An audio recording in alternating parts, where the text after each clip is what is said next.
Thank you for coming to RetireCoast. We're going to go over the home affordability calculator for you. This will tell you how much house you can buy working with a typical lender. Now, the key to this, we'll show you in a second here, is debt to income ratio. Now, what that means is that you take all of your debts, and those debts are compared to your income, and there's a ratio that's produced. Now, there's a maximum total debt to income ratio that any lender will have, and they'll tell you what that is. If you want to contact one to find out what that rate is, you can put this in yourself. But we put in 43%, which is about average. Now, the FHA has its own, for example, it's a government lending program, and the VA has its own, and there are some other government lending programs, and you can find this information on their website. They usually post it. If you want to go for a conventional loan, every lender is different. Now, there are some programs that might go up to 50%, and what this means is that, let's say it was 50%, that means that the total of all of your debt, including your housing payment, is equal to half of the gross income.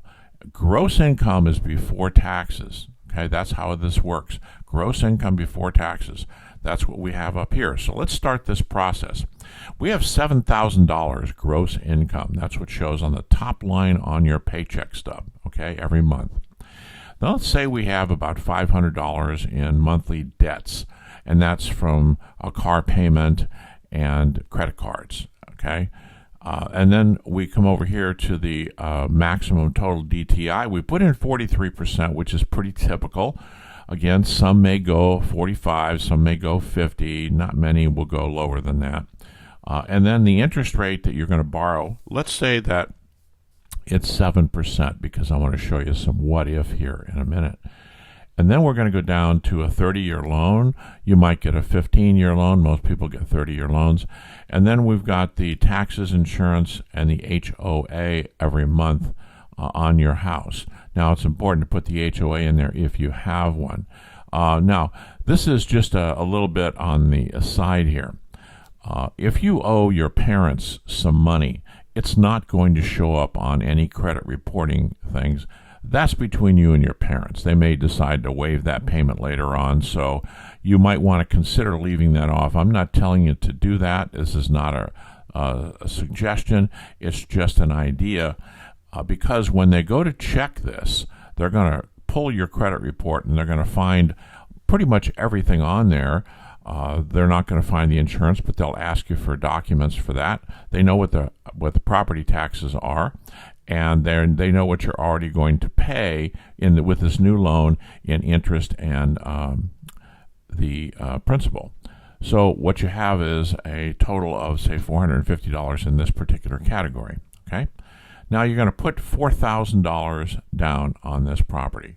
So we're going to calculate this, and it comes down to, I had already pre-calculated it. You can buy a house for $313,634. That's the most this lender is going to loan to you based on the 43% debt to income ratio here. Now, let's say that this lender will squeeze out a little bit more, and they'll let you go to 45%. So let's see what that is. That means it goes up to $334,677. Let's say that the interest rate, which is coming down, is 6.5%, because you have very good credit.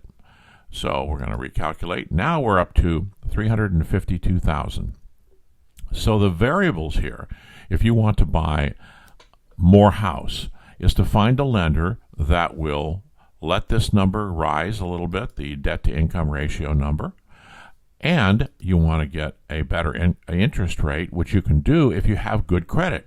If you have 740 score, you're going to get the best interest rate that's out there, possibly as low as 6%, but listen to me, they change all the time. So this is just an example in here, but you can put in your own numbers. This is a what-if calculator. Now, let's say that you decide that you want to buy more house, and you have a $250 a month car payment. Let's cut this back down to $250 balance on credit cards, for example, and change this. Remember, we're at $352 here. So let's just check this out. You can go as high as $391,000 just by paying off that car payment before you apply for the loan. And that's the point of our calculator here, is that you can use what if about this before you actually go in to apply.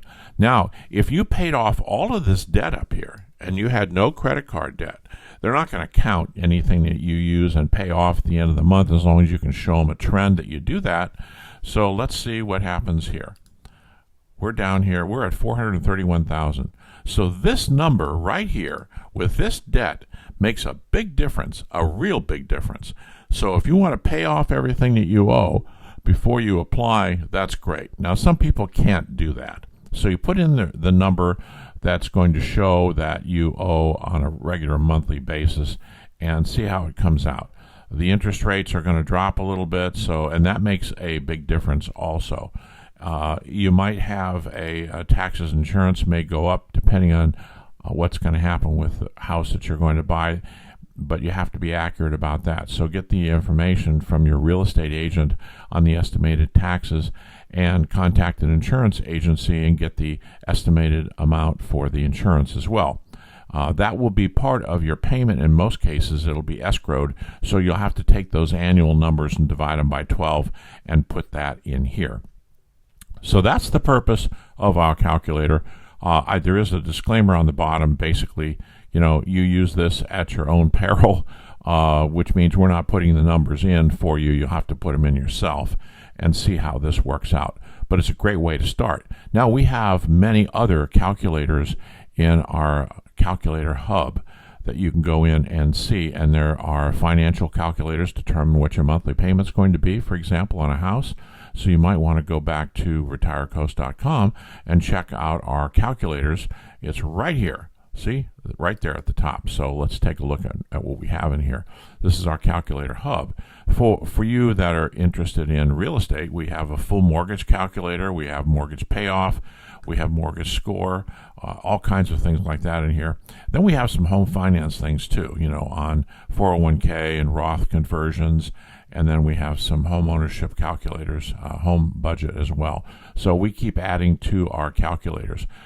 So thank you for coming to our presentation on the home affordability calculator, and we hope that you use that. Also, we have articles that are written where we have actually created the article first and the calculator second. So we'll have articles all about buying a house and rent versus buy, for example, at RetireCoast.com. So thank you for coming.